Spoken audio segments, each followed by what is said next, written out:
Hello! Hi అండి. అందరూ ఎలా ఉన్నారు? Welcome to Gautam vlogs. ఇంకా ఈరోజు శ్రావణ శుక్రవారం కదండీ! బయటే గుమ్మం ముందంతా తుడుచుకుని, ముగ్గు పెట్టుకుని, ముగ్గు ఒంగుని ప్లేట్లోకి ఈ ప్లేట్లు ముగ్గుతో పెట్టేశాను. ఇంకా ఆ తర్వాత తులసమ్మ దగ్గర కూడా శుభ్రం చేసుకొని ఇలా ముగ్గు వేశాను. తులసమ్మ సన్నగా పొడవుగా ఎదుగుతుంది. ముందులోనే పైన కట్ చేయొచ్చో లేదో అని వదిలేస్తే అలా సన్నగా అయిపోయింది. ఇంకా గౌతమ్ అయితే స్కూల్కి వెళ్ళిపోయాడు. సమన్వితకు మళ్ళీ ఒంట్లో బాగాలేదు, స్కూల్కి వెళ్ళలేదు. ఇప్పుడే జ్వరం మందులు వేయాలని దోశలు వేసి పెట్టాను. దోశ తిన్నాక మందులు వేయాలి. వాళ్ళమ్మ అయితే ఆఫీస్కి వెళ్ళిపోయింది. ఇంకా ఈరోజు శుక్రవారం మొన్న పూజ అయినప్పుడు గారెలు పులిహోర అన్నీ చేశాను, కానీ ఈ సంవత్సరం బూరెలు వండలేదు అనిపించింది. అందుకే ఒక చిన్న కప్పుడు కుక్కర్లో శనగపప్పు వేసి ఉడకబెట్టాను. ఏ కప్పుతో అయితే వేసానో అదే కప్పుతో బెల్లం వేసి మళ్ళీ దగ్గరికి ఉడకబెడుతున్నాను. అమ్మవారికి ఈ వారం బూరెలు పెట్టాలనిపించింది. ఇవి కొంచెం ఎక్కువ చేయలేక అలా ప్రసాదం మట్టి కొంచెం చేశాను. అలా దగ్గర పడిన తర్వాత కొంచెం చల్లారిపోయాక ఇలా ఉండవ్వాలి. ఉండయిన తర్వాత చిన్న చిన్న ఇలా ఉండలు చేసుకుని ఇంకా దోసల పిండి ఉంటుంది కదా, అందులో ముంచి వేసేయచ్చు. ఇంకా మామూలుగా మినప్పిండి ఉంటే దాన్ని కూడా నానబెట్టి వేయచ్చు. అది నాకు లేదు, అందుకే దోసల పిండిలో ముంచి వేసేసాను. ఇంకా అమ్మవారికి అయితే ఒక 11 బూరెలు తీసి పక్కన పెట్టేశాను. మొత్తానికి 15, 16 అయినాయి అంతేనండి, చిన్న కప్పుడే కదా. ఇంకా స్వామివారికి అయితే ఇలా పూజ చేసుకుంటున్నాను.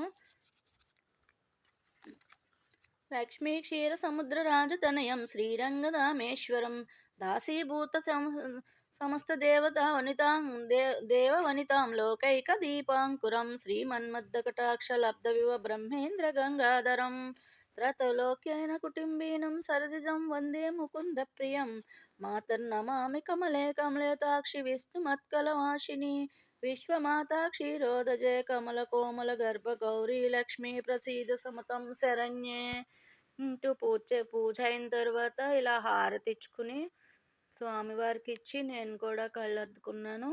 ఆ తర్వాత అయితే ఈ వండిన బూరెలు ఉన్నాయి కదా, దాని ముందుగా వినాయకుడికి పెట్టాను, తర్వాత ఇక్కడ పెట్టాను. ఈ అమ్మవారికి సమర్పించాను.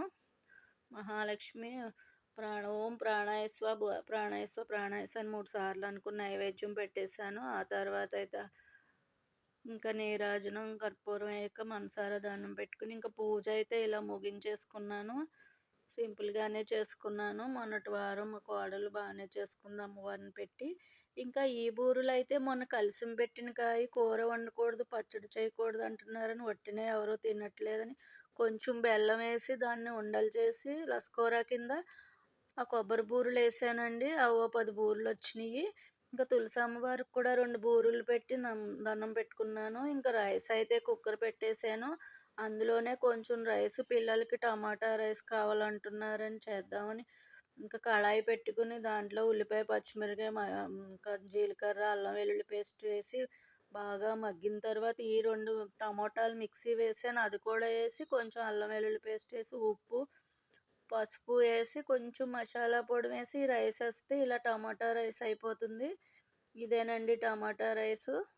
ఎక్కువ మసాలా వేయలేదు జ్వరాలుగా ఉంటున్నారని, కానీ ఈ రైస్ అయితే టేస్ట్గా బాగుంటుందండి.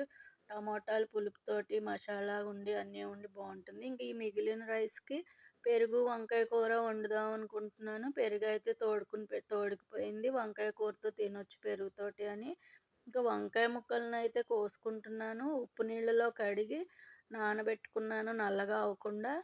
ఇంకా ఒక ఉల్లిపాయ మిక్సీ వేసి కుక్కర్లో ఉల్లిపాయ వేగిన తర్వాత వంకాయ ముక్కలు వేసి పచ్చిమిరకాయలు జీలకర్ర కరివేపాకు అన్నీ వేసి బాగా మగ్గిన తర్వాత వంకాయ ముక్కలు కూడా వేసి దాంట్లో ఉప్పు కారం పసుపు వేసి బాగా మగ్గాక ఈ చింతపండు పులుసు పోసాను.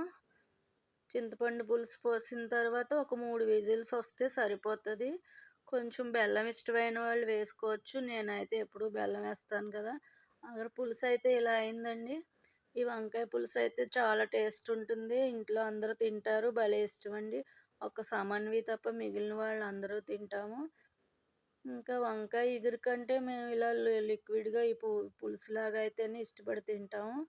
ఇంక ఇంతేనండి వాళ్ళకి వంట పూజ అయితే. Thank you for watching. Bye, ఉంటానండి.